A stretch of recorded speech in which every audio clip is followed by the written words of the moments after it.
Time சரியாக 1:20 ஆச்சுப்பா. இன்னும் முடியல, தூக்கம் வருது. இன்னும் போயிட்டுருக்கு. இங்கே மட்டும்தான் ஷூட்டிங் போயிட்டுருக்கு. ஒரு பயம் இல்லை, லைட்டை பூரா அமுத்தி தூங்கிட்டாங்க. அதான் ரோட்டை பாருங்கள், மெயின் ரோடு. கண்ணு கட்டுறது வரைக்கும் ஒன்றையும் காணேன். அங்கே ஒரு வண்டி போயிட்டுருக்கு.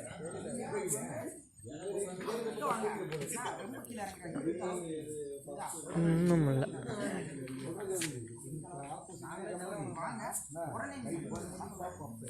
டைரக்டர் சார் வந்தா இருக்காரு.